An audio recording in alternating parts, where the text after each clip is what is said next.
በስመ አብ ወወልድ ወመንፈስ ቅዱስ አሐዱ አምላክ አሜን። ሰላም የተወደዳችሁ በመላው ዓለም የምትገኙ ኦርቶዶክሳውያን የተዋህዶ ልጆች ሁላችሁ የእግዚአብሔር ጸጋና ሰላም ከሁላችን ጋር ይሁን።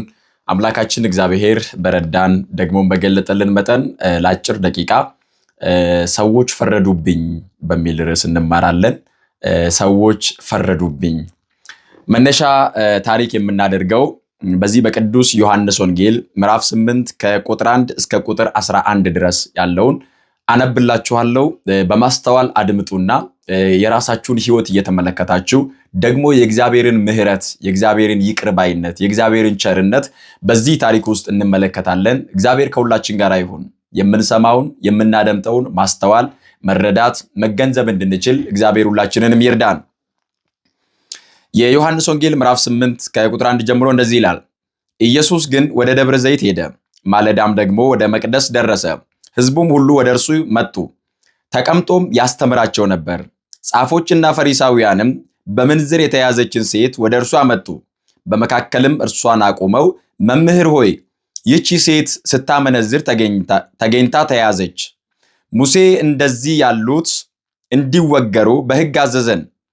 አንተ ስለ እርሷ ምን ትላለህ? አሉት። የሚከሱበትንም እንዲያገኙ ሊፈትኑት ይህን አሉ። ኢየሱስ ግን ጎንበስ ብሎ በጣቱ በምድር ላይ ጻፈ። መላልሰው በጠየቁት ጊዜ ግን ቀና ብሎ ከእናንተ ኃጢአት የሌለበት አስቀድሞ በድንጋይ ይውገራት አላቸው። ደግሞም ጎንበስ ብሎ በጣቱ በምድር ላይ ጻፈ። እነርሱም ይህን ሲሰሙ ሕሊናቸው ወቀሳቸውና ከሽማግሌዎች ጀምረው እስከ ኋለኞች አንዳንድ እያሉ ወጡ። ኢየሱስም ብቻውን ቀረ፣ ሴቲቱም በመካከል ቆማ ነበረች። ኢየሱስም ቀና ብሎ ከሴቲቱ በቀር ማንንም ባላየ ጊዜ አንቺ ሴት እነዚያ ከሳሾችሽ ወዴት አሉ? የፈረደብሽ የለምን? አላት። እርሷም ጌታ ሆይ አንድስ እንኳን አለች። ኢየሱስም እኔም አልፈርድብሽም፣ ሂጂ፣ ከአሁንም ጀምሮ ደግመሽ ኃጢአት አትስሪ አላት ይላል። አምላካችን እግዚአብሔር ስለ ቅዱስ ቃሉ ስሙ ለዘላለም ይክበር ይመስገን። ጌታችን መድኃኒታችን ኢየሱስ ክርስቶስ በዚህ የመጽሐፍ ቅዱስ ክፍል ውስጥ እንደምንመለከተው በማለዳ በመቅደስ እያስተማረ ሳለ በማለዳ በመቅደስ ደርሶ በጣም ብዙ ሕዝብ ወደ እርሱ መጥቶ ክርስቶስ እያስተማረ እየመከረ በቃሉ ብዙዎችን እየፈወሰ በነበረበት ያው ሁላችን እንደምናውቀው ሕሙማነ ሥጋን በተአምራት ሕሙማነ ነፍስን በትምህርት እየፈወሰ በነበረበት አያችሁ፣ በሥጋ የታመሙትን በተአምራት እየፈወሳቸው፣ ሙታንን እያነሳ ድውያንን እየፈወሰ፣ ሽባ እየተረተረ፣ እውር እያበራ፣ ጎባጣ እያቀና፣ ብዙ ድንቅና ተአምራት እያደረገ ሕሙማነ ሥጋን በተአምራት እየፈወሰ ደግሞ ሕሙማነ ነፍስን በነፍሳቸው የተጨነቁ፣ በነፍሳቸው የዛሉ ያዘኑ፣ በነፍሳቸው የቆሰሉ ሰዎችን፣ አንገት የደፉ ሰዎችን ደግሞ በትምህርቱ ቀና እያደረጋቸው፣ በትምህርቱ የተሰበረ ልባቸውን እየጠገነ፣ በትምህርቱ እየፈወሰ በነበረበት ሰዓት አንዲት ሴት በምንዝር የተያዘች ስታመነዝር ተገኝታለች ተብላ ተይዛ ወደ ጌታችን ወደ ኢየሱስ ክርስቶስ መጣች። ይዘው ከመጡ በኋላ እነዚያ ከሳሾች፣ እነዚያ ጻፎችና ፈሪሳውያን የተባሉት ወደ ክርስቶስ መጡና መምህር ሆይ አሉት፣ ይቺ ሴት ስታመነዝር ተገኝታለች። ሙሴ በሕጋችን እንደነዚህ ያሉት ይህንን ስራ ሲሰሩ የተገኙ ሰዎች በድንጋይ ተደብድበው እንዲሞቱ፣ በድንጋይ ተቀጥቅጠው እንዲሞቱ፣ በድንጋይ እንዲገደሉ አዟል። ሙሴ በሕጋችን ይህንን ነግሮናል። አንተስ ምን ትላለህ? አሉት። ይኸውላችሁ አጣብቂኝ መስሎ የተሰማቸውን ጥያቄ ነው የጠየቁት። ሙሴ በሕጋችን እንደነዚህ ያሉት በድንጋይ እንዲገደሉ አዟል፣ ሞት ይገባቸዋል። ስለዚህ ሕጋችን ይህን ይላል። አንተስ ምን ትላለህ? አይ መገደል የለባትም ካለ የሙሴን ሕግ ይሽራል ብለው በሕዝቡ ዘንድ እንዲጠላ ለማድረግ፣ አይ መገደል አለባት ካለ ደግሞ ይህ ፈራጅ ነው፣ እንዴት በሰው ነፍስ ይፈርዳል፣ ጨካኝ ነው፣ አይራራላትም ለማለት እነርሱ በሰው ሰውኛ አጣብቂኝ መስሎ የተሰማቸውን ጥያቄ ጠየቁት። ክርስቶስ ዝም አለና በምድር ላይ መጻፍ ጀመረ ይላል። ጎንበስ ብሎ ጻፈ። መላልሰው ጠየቁት፣ ጎንበስ ብሎ ይጽፋል። ምን ማለት መሰላችሁ? መላልሰው መጠየቅ ሙሴ በሕጋችን ትገደል ብሏል፣ ስለዚህ መገደል አለባት፣ በድንጋይ መደብደብ አለባት እያሉ ይናገራሉ እነርሱ። እርሱስ ጎንበስ ብሎ ይጽፋል። ክሳቸውን ጎንበስ ብሎ ይሰማል። ጩኸታቸውን ጎንበስ ብሎ ይሰማል። መላልሰው በጠየቁት ጊዜ መጽሐፍ ቅዱስ ላይ አንድ ቃል ያለ ምክንያት አይጻፍም። መላልሰው ማለት ምን ያህል እንዳስጨነቁት አስተውሉ። አንዲት ሴት እንድትገደል ይሄን ያህል ማስጨነቅ። በእግዚአብሔር ፊት ስለ ሰዎች ለክስ እንዳትቆሙ በሕይወታችሁ በጣም መጠንቀቅ ያለባችሁ እርሱን እንደዚህ አድርግልኝ ብላችሁ አትጸልዩ። መጽሐፍ ቅዱስ ውስጥ እንደዛ የሚል ጸሎት የለም። ግደልልኝ የሚል ጸሎት የለም። አስወግድልኝ የሚል ጸሎት የለም። አጥፋልኝ የሚል ጸሎት የለም። ድሃ አድርግልኝ የሚል ጸሎት የለም። አሰናክልልኝ የሚል ጸሎት የለም። ይሄ ምኞት ነው፣ ጸሎት አይደለም። ይሄ ደግሞ ክፉ ምኞት ነው። ከጠላትነት የሚመነጭ ምኞት ነው። ይኸውላችሁ በሰዎች ስኬት፣ በሰዎች ደስታ፣ በሰዎች ማግኘት ውስጣችሁ ካዘነ ክፉ ነገር አለባችሁ ማለት ነው። በባልንጀሮቻችሁ ስኬት፣ በወዳጆቻችሁ ደስታ፣ በወዳጆቻችሁ ማግኘት ውስጣችሁ የሚናደድ፣ ውስጣችሁ የሚቆጣ፣ ውስጣችሁ አንዳች የቅናት ነገር የሚሰማው ከሆነ ክፉ ጋኔን አለባችሁ፣ ክፉ ነገር አለባችሁ። ስለዚህ ተጠንቀቁ። ከተቻለ ደግሞ ተጠመቁ። ከእንደዚህ አይነት ቁጣ እንድትወጡ፣ ከእንደዚህ አይነት ምቀኝነት እንድትወጡ። ሰዎች ሲያድጉ ደስተኞች፣ ሰዎች ሲያገኙ፣ ሰዎች ሲሳካላቸው፣ ሰዎች ሲድኑ፣ ሰዎች በሕይወታቸው እረፍትና እርካታ ሲያገኙ አብረናቸው የምንደሰት፣ እነርሱ ማግኘት እኛ እግዚአብሔርን የምናመሰግን፣ ወይ እግዚአብሔር ረዳው፣ እግዚአብሔር አገዘው፣ እግዚአብሔር አዳነው፣ እግዚአብሔር ጠበቀው፣ እግዚአብሔር ከፍ አደረገው፣ እግዚአብሔር ይህን አደረገለት፣ በእውነት እግዚአብሔር ይመስገን እንድንል የሚያደርገን ካልሆነ በውስጣችን ያለው ሐሳብ ልንጠመቅ ይገባል። ስለዚህ ክርስቶስ ጎንበስ ብሎ እየጻፈ መላልሰው ጠየቁት ይላል። ሙሴ በሕጋችን እንደዚህ ብሏል፣ አንተስ ምን ትላለህ? መገደል አለባት ብሏል። በድንጋይ መደብደብ አለባት፣ መወገድ አለባት ብለዋል። አንተስ ምን ትላለህ? ደጋግሞ ጠየቁት። ሕጉ እንደዚህ ይላል፣ አንተስ ምን ትላለህ የሚሉ ሰዎች እኮ አሉ። ሕጉ እንደዚህ ይላል፣ አንተስ ምን ትላለህ? እንዴት ቆሞ ይሰብካል? እንዴት ቆሞ ይዘምራል? እንዴት ገብቶ ይቀድሳል? እርሱ እኮ እንደዚህ ነው። እንዴት ስጋ ወደሙን ትቀበላለች? እርሷ እኮ እንደዚህ ናት። ጌታ ሆይ ምን ትላለህ አንተ? እንዲህ ሆና እንዴት ትቆርባለች? እንዲህ ሆና እንዴት ትዘምራለች? እንዲህ ሆና እንዴት ታመሰግናለች? እንደዚህ ሆና እንዴት ወደ አንተ ፊት ትመጣለች? እንዴት ወደ አንተ ቤት ትገባለች? እንዴት በተቀደሰው ስፍራ ትቆማለች? የሚሉ ብዙ ከሳሾች አሉ። እነዚህን ከሳሾች እግዚአብሔር ዝም ብሎ ይሰማቸዋል። ግን በእነዚህ ከሳሾችና በእግዚአብሔር ፊት በጽናት መቆም፣ ጌታ ሆይ እኔ ኃጢአተኛውን ማረኝ፣ እኔን በደለኛውን ማረኝ፣ እኔን አንተን ያሳዘንኩህን፣ ስምህን በከንቱ ያነሳሁትን፣ አንተን የበደልኩትን፣ ከአንተ የራኩትን፣ እኔን ኃጢአተኛውን፣ እኔን በደለኛውን ጌታ ሆይ ማረኝ ማለት ያስፈልጋል። ስለዚህ መላልሰው ሲጠይቁት ክርስቶስ መለሰ እንደዚህ አለ። ኢየሱስ ግን ጎንበስ ብሎ በጣቱ በምድር ላይ ጻፈ። መላልሰው በጠየቁት ጊዜ ግን ቀና ብሎ ከእናንተ ኃጢአት የሌለበት አስቀድሞ በድንጋይ ይውገራት አላቸው ይላል። ከእናንተ ኃጢአት የሌለበት የመጀመሪያውን ድንጋይ አንስቶ ይወርውር። ከእናንተ ያልበደለ፣ ከእናንተ ኃጢአትን ያልሰራ፣ ከእናንተ ያልተላለፈ፣ ከእናንተ ያልወደቀ፣ ከእናንተ መካከል ያልደከመ እርሱ የመጀመሪያውን ድንጋይ ያንሳ። ማን ነው ከኛ መካከል ያልደከመ? ማን ነው ከኛ መካከል ያልወደቀ? ማን ነው ከኛ መካከል ያልሳተ? ማን ነው ከኛ መካከል እግዚአብሔርን ያላሳዘነ? በሐሳቡ እግዚአብሔርን ያላሳዘነ፣ በንግግሩ እግዚአብሔርን ያላስቆጣ፣ በተግባሩ እግዚአብሔርን ያልበደለ ከኛ መካከል ማን አለ? ስለዚህ ራሳችንን መመልከት አለብን። እኔ ማን ነኝ? በሰዎች ኃጢአት ጣት ቀስረው የሚፈርዱ ሰዎች ማን ነኝ ማለት አለባቸው። እኔ ማን ነኝ? ማን ናችሁ እናንተ? እርሱ ኃጢአተኛ ነው ለማለት እናንተ ማን ናችሁ? እርሱ በደለኛ ነው ለማለት እናንተ ማን ናችሁ? እርሷ ዘማዊት ናት ለማለት እናንተ ማን ናችሁ? እርሷ ኃጢአተኛ ናት ለማለት እናንተ ማን ናችሁ? እርሷ እንደዚህ ናት ለማለት እናንተስ ማን ናችሁ? ማን ናችሁ እናንተ? በሰዎች ድካም የምትፈርዱ እናንተ ማን ናችሁ?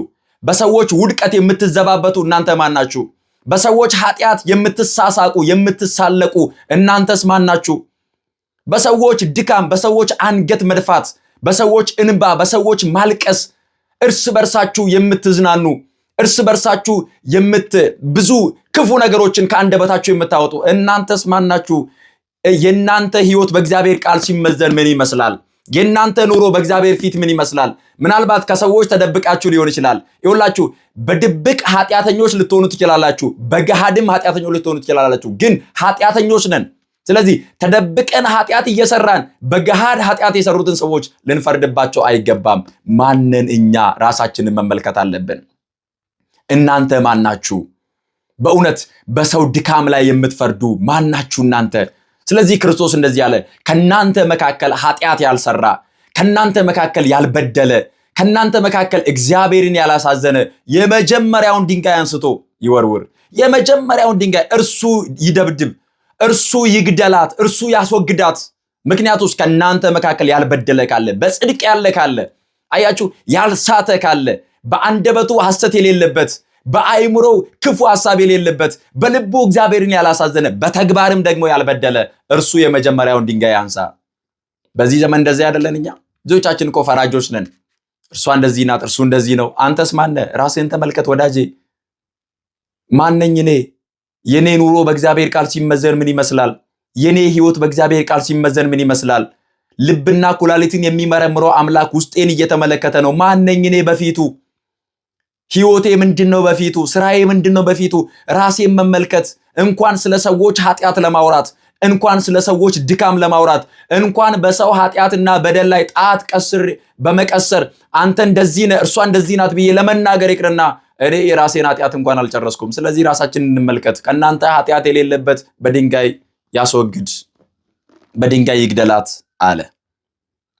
ከዚያ መጽሐፉ ላይ እንደዚህ ይላል፣ ደግሞ ጎንበስ ብሎ በጣቱ በምድር ላይ ጻፈ።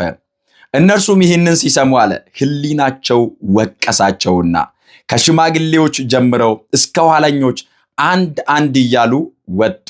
ኢየሱስም ብቻውን ቀረ፣ ሴቲቱም በመካከል ቆማ ነበረች። ይህንን ቃል ሲሰሙ ከናንተ ኃጢአት ያልሰራ ብሎ ክርስቶስ ሲናገር ይህንን ቃል ሲሰሙ ሕሊናቸው ወቀሳቸው አለ። በእውነት ሕሊናችሁ እየወቀሳችሁ ነው በሰው ድካም የምትፈርዱት። ሕሊናቸው ወቀሳቸው። በምድር ላይ ጎንበስ ብሎ ጻፈ፣ ኃጢአታቸውን ተመለከቱ። በምድር ላይ ጎንበስ ብሎ ጻፈ፣ በደላቸውን አስታወሱ። ንጹሐን እንዳልሆኑ መፍረድ እንደማይችሉ በሰው ድካም መፍረድ እንደማይችሉ ተገነዘቡ። ሕሊናቸው ወቀሳቸው። ከሽማግሌዎች ጀምሮ እስከ ኋለኞች ሁሉም አንድ በአንድ ወጡ ይላል። ኢየሱስ ብቻውን ቀረ፣ ሴቲቱም በመካከል ቆማ ቀረች።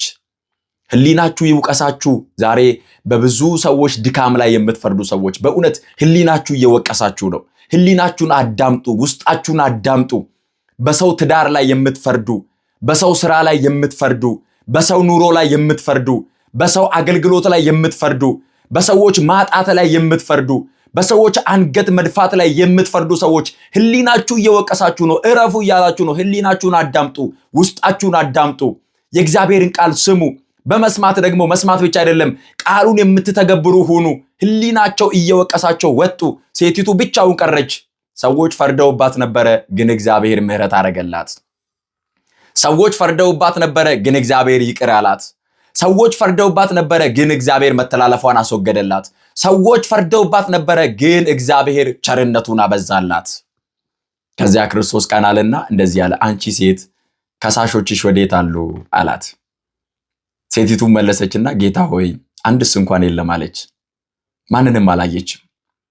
የፈረዱብሽ ሕግ ጠቅሰው በድንጋይ መገደል አለብሽ ያሉሽ፣ ሕግ ጠቅሰው እንድትሞቺ የፈረዱብሽ እነዚያ ከሳሾችሽ፣ እነዚያ አሳዳጆችሽ፣ እነዚያ ክፉዎች ድንጋይ ጨብጠው እጅና እግርሽን ይዘው ያመጡሽ፣ እነዚያ ለፍርድ ያቆሙሽ፣ ፍረድባት ብለው የጠየቁሽ እነዚያ ከሳሾችሽ ወዴት አሉ አለ ክርስቶስ። ጌታ ሆይ አንድስ እንኳን የለም አለች። ክርስቶስ መለሰና እንደዚህ አለ፣ እኔም አልፈርድብሽም፣ በሰላም ሂጂ። ነገር ግን አላት ደግመሽ ኃጢአት አትስሪ። እንዴት የሚያሳርፍ ቃል ነው! በእውነት እግዚአብሔር ምሕረት አድርጎላችሁ ወደ ኃጢአት አትመለሱ። እግዚአብሔር የቀደመ በደላችንን ይቅር ብሎን፣ የቀደመ ጥፋታችንን ይቅር ብሎን፣ ከዚህ ቀደም የነበርንበትን ኃጢአት ሁሉ እግዚአብሔር በቸርነቱ በምሕረቱ ይቅር ብሎን ንስሐ ከገባን በኋላ እንደገና ወደዚያ ኃጢአት፣ እንደገና ወደዚያ ሱስ፣ እንደገና ወደዚያ ጥፋት እንዳንመለስ እግዚአብሔር በቸርነቱ ይጠብቀን። ክርስቶስ እንደዚህ አላት፣ ደግመሽ ኃጢአት አትስሪ አላት። ይህ ጊዜ የጾም ወራት ነው። አሁን በዚህ ጾም ከብዙ ነገር የምንታቀብበት፣ ወደ እግዚአብሔር የምንቀርብበት፣ በይቅርታ በፍቅር በትህትና በእምነት የምንጾምበት፣ የተራበ የምናበላበት፣ የተጠማ የምናጠጣበት፣ ራሳችንን የምንገዛበት፣ ስሜታችንን የምንገራበት፣ ደግሞ ከእግዚአብሔር ጋር የምንታረቅበት፣ ወደ እግዚአብሔር የምንቀርብበት፣ ቅዱስ ሥጋውና ክቡር ደሙን የምንቀበልበት በእግዚአብሔር እቅፍ ውስጥ የምንሆንበት ወቅት ነው። ከዚህ እቅፍ ወደ ሰይጣን ቀንበር እንዳንመለስ፣ ከዚህ ምሕረት ወደ ጨካኞች እጅ እንዳንመለስ፣ ከዚህ ቸርነት ወደ ስግብግቦች እጅ እንዳንወድቅ እንዳንመለስ፣ በይቅርታ እንድንቆይ በፊቱ እንድንቆም ደግመሽ ኃጢአት አትስሪ እንደተባለው ደግመን ኃጢአት ሳንሰራ በፊቱ በንስሐ እንድንቆም እግዚአብሔር ሁላችንንም ይርዳን። ያስተማረን የመከረን የገሰጸን አምላካችን ቅዱስ እግዚአብሔር ስሙ ይክበር ይመስገን። የእግዚአብሔር ጸጋ፣ የእመቤታችን የቅድስት ድንግል ማርያም ጸሎት፣ የቅዱሳን መላእክት ፍጹም ጥበቃ፣ የአባቶቻችን ጸጋና በረከት ከሁላችን ጋር ይሁን። አሜን።